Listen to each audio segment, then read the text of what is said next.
कर आए, क्योंकि बद्रिका आश्रम उस समय सब कोई नहीं जा सकता, बड़ा ही दुर्लभ क्षेत्र था। इसलिए थोड़ा वो उतरे और थोड़ा भक्ति महारानी को लाए और हरिद्वार पर आकर, हरिद्वार क्या है? हरि का द्वार है। जहाँ हरि यानी घर का जो द्वार हो, वहां बैठकर श्रीमद् भागवत की कथा। तो नारद जी ने भक्ति महारानी को प्रवचन दिया और वृंदावन न छोड़कर जाइए, ऐसा कर कर हम सब लोग आपको कथा सुनाएंगे। ऐसा कहकर सतयुग, द्वापर, त्रेता तो बड़े आनंद से आपके भी थे। अब घोर कलिकाल आ गया है। इस कलकाल पर सदाचार लुप्त हो रहा है। एन लुप्ता सदाचारो योग मार्ग सुखता। बुद्धिमान वही है जो धैर्य का परीक्षा और नियमों का पालन करे, क्योंकि अभी तक तो फिर बहुत ही कुछ मंगलमय दिखाई पड़ता। ब्रजभूमि धन्य है, जहाँ इस काल कलिकाल पर भी भक्ति इस प्रकार आदर किया।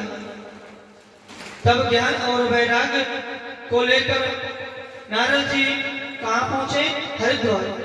यस्त फलम नास्ति तपसा न योगेन समाधिना तत्फलम लभते सम्यक कलोकेशम कीर्तनम।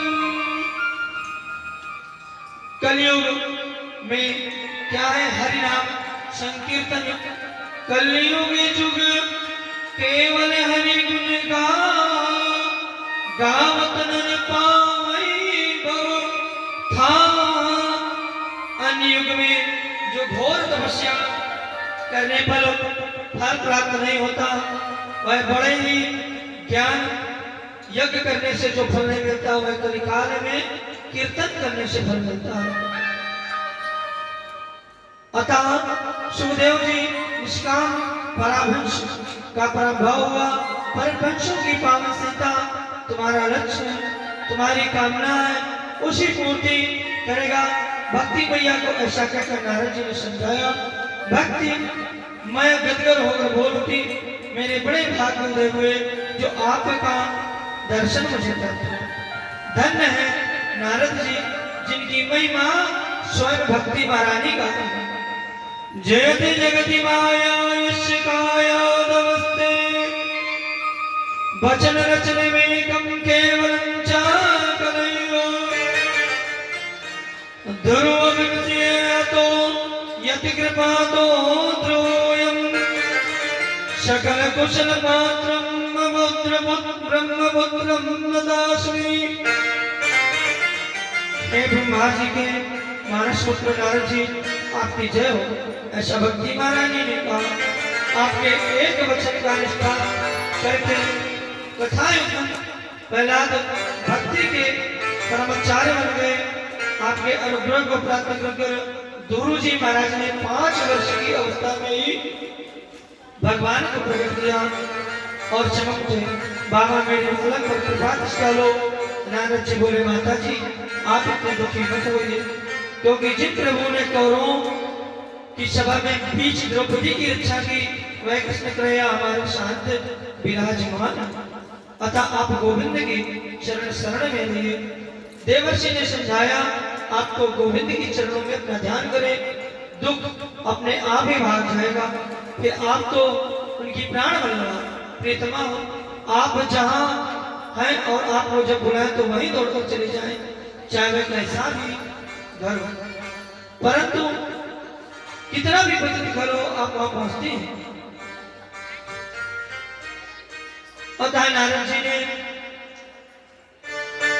आकाशवाणी के समक्ष होकर श्रीमद् भागवत को प्रणाम किया और श्रीमद् भागवत के परम श्रोता नारद जी बने और शरद जी महाराज श्रीमद् भागवत को गाने लगे। भ्रमटी टीढ़े करने मात्र से भगवान के नित्य पार्षद नीचे गिरे। ऐसा कहकर कृपा से फिर पुनः अपने स्थान पर पहुंचे और आपकी प्रतिभा और तपस्या का प्रत्यक्ष आपके जीवन में उस तपस्या का प्रभाव यह है। हरि शरणम हरि शरणम हरि शरणम ऐसा गाते रहे और मुस्कुराते रहे। माँ चिंता गुरुदेव हर्षे चिंता क्षमा उपाय शुक्लस्त्यासो वर्ते पूर्वे। सरकारियों ने कहा कि जो सत्कर्म आप कर रहे हैं वह आप संकल्प लें और भक्ति महारानी के लिए भागवत का कथामृत सुने। सुखदेव जी महाराज जैसे परमहंसों के मुख से गाया हुआ यह मधुर गीत श्रीमद् भागवत का दिव्य महाऔषधि है, जिसका पान करते ही ज्ञान और वैराग्य की वह वृद्धावस्था दूर हो जाए और वह नवयौवन संपन्न होकर अपनी मैया के साथ नाचे। तब नारद जी महाराज ने शंकराचार्यों की बात पर विश्वास किया और कहते हैं, नारद जी वही दाता तुमने सारे वेद सुनाए, अब हमारी इस कथा को सुना। इस प्रकार विविध प्रकार के दृष्टांत शंकराचार्यों ने नारद जी को समझाया और नारद जी की चिंता दूर हो। भाग्योदयेन बहुजन्म समर्जितेन सत्संगम चलते पुरुषो यदा। इसी जन्म में भाग्य से आप अभी तो जन्म जन्मांतरों के जब पुण्यों का उदय होता है तब आप श्रीमद् भागवत जैसी कथा सुनने का लाभ प्राप्त होता है और संतों का दर्शन संग मिलता है, उससे विवेक दिखता है।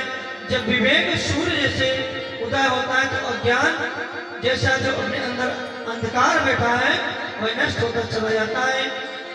इसी बात को गोस्वामी तुलसीदास जी ने कहा अपने माध्यम से, बिनु सत्संग